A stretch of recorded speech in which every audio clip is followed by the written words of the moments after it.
Douglas is originally from Northern Ireland. I'm originally from Guyana in South America.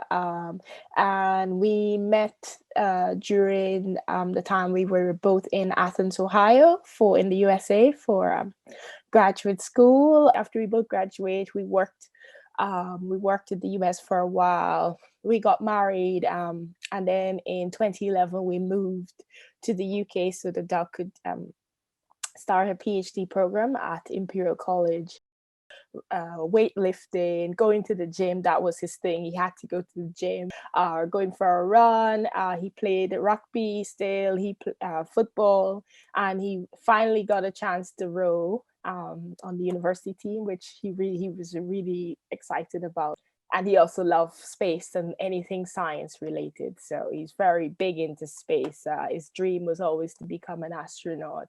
So I think he hoped that the PhD would get him closer to that, even though I think he might have been too tall to get into the space shuttle.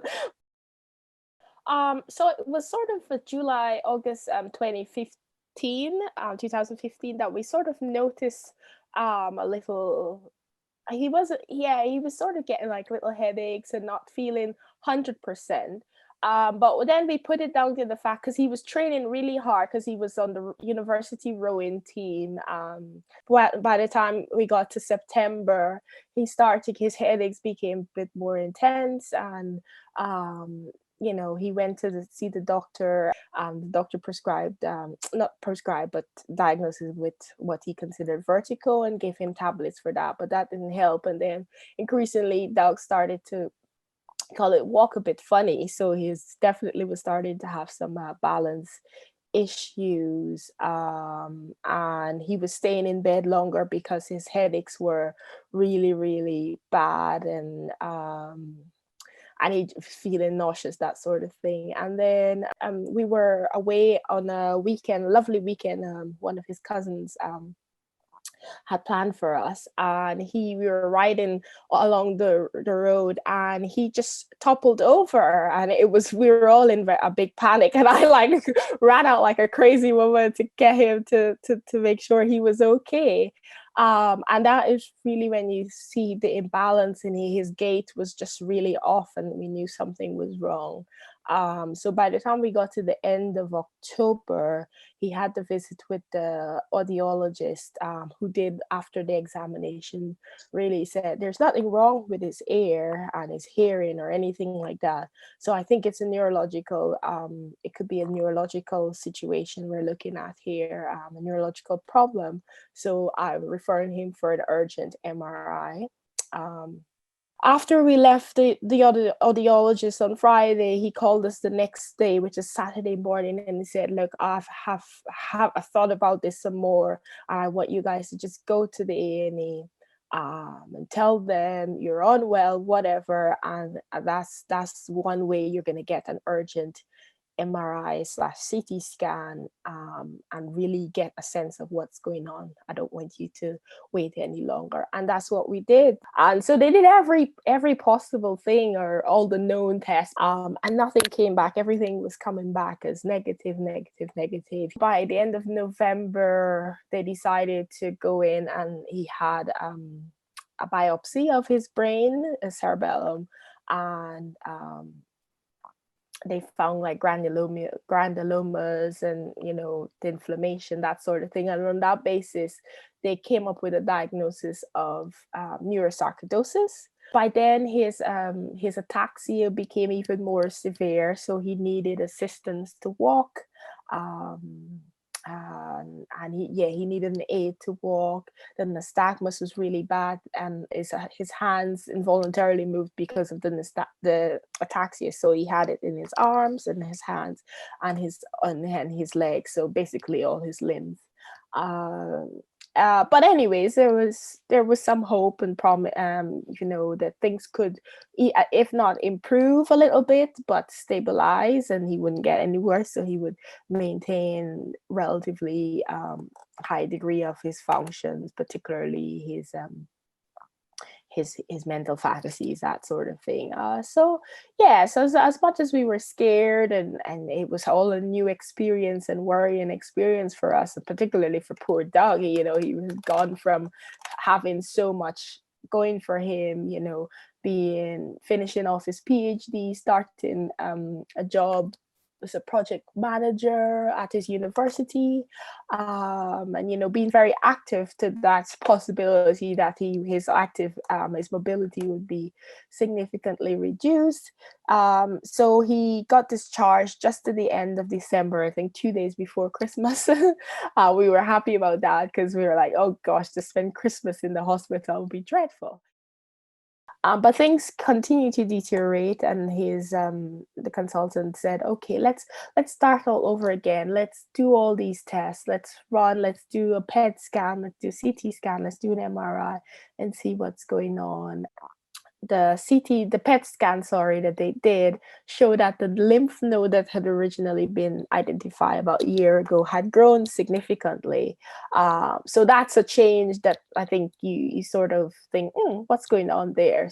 So when they biopsied, it showed up it came back as a seminoma cancer, so testicular cancer that had metastasized. So even though they can find the actual cancer in the testicles, it had gone to the abdomen.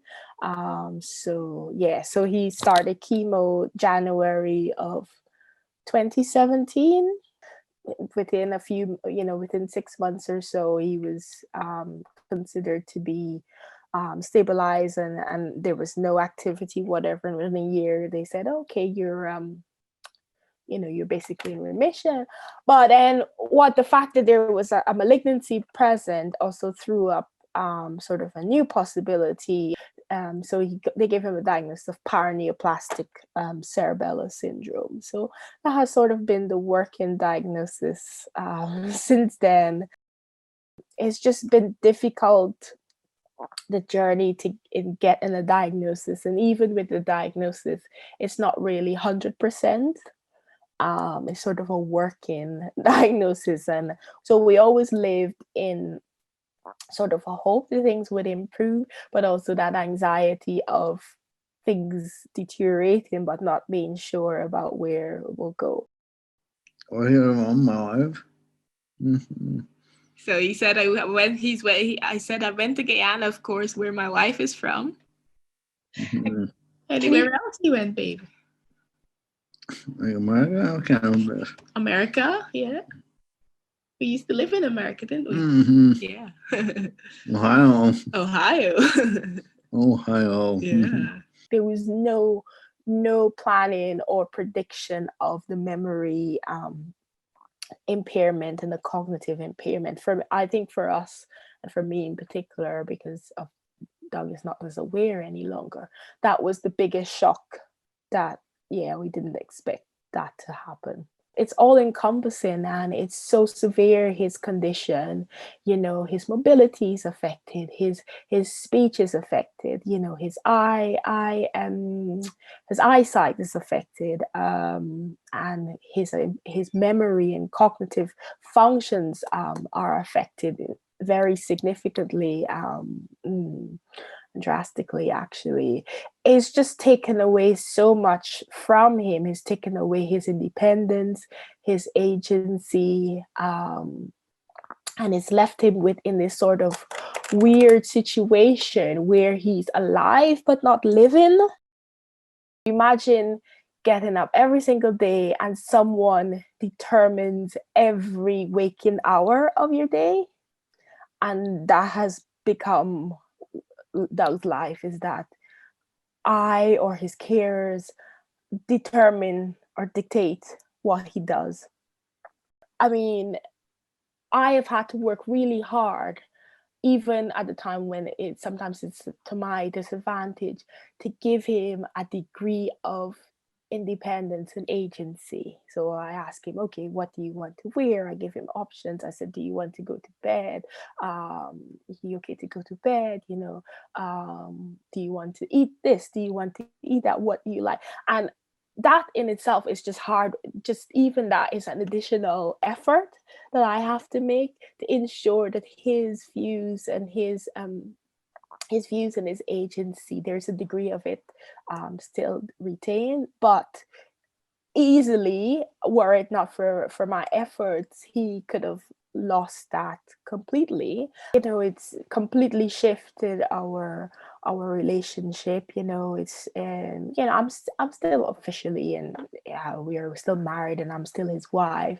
But your concept of what a husband and wife relationship should be is no longer the same. It's different.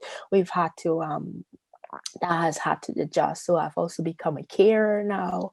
I've become his advocate, decision maker, and that's tremendous responsibility. But one of the other things, experiences that stood out to me also is that whenever I'm sort of in the community or at a hospital, whatever, the first thing that when I encounter people, they always say, "Oh, so you're the carer." At someone, yeah, in a way, I'm his carer, but primarily I'm his wife.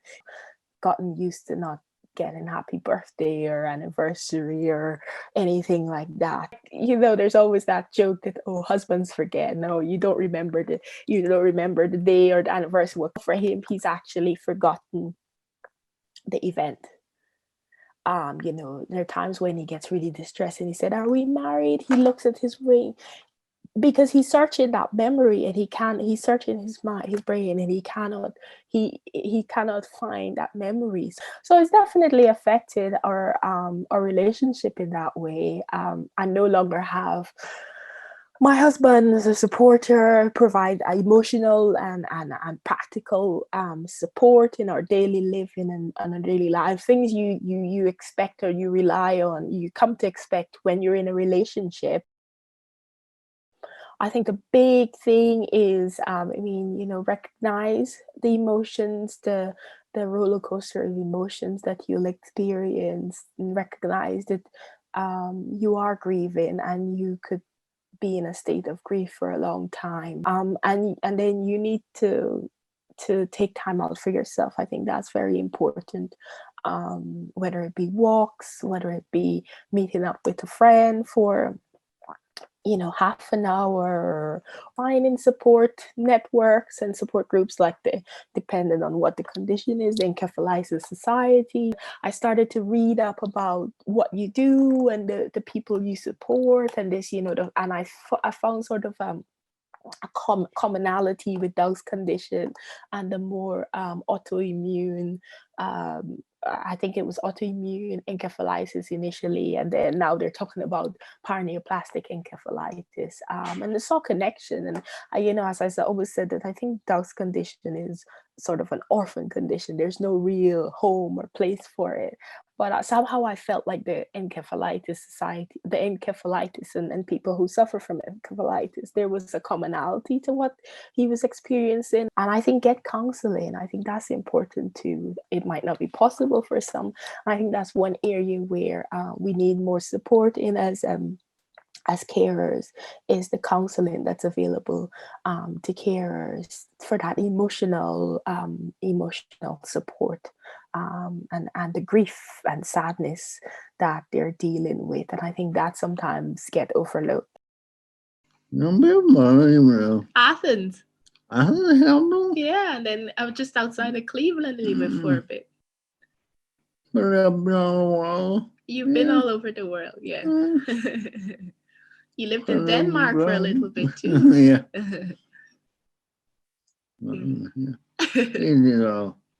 Peace well, yes, of course. Good. Yeah. I love you too. We've always had laughter. We've always been a funny couple, so to speak. We'll laugh at silly things, you know, something he says or something I said, or yeah, those things. I mean, even now you see I'm laughing about thinking about it, but yeah. So just little things really.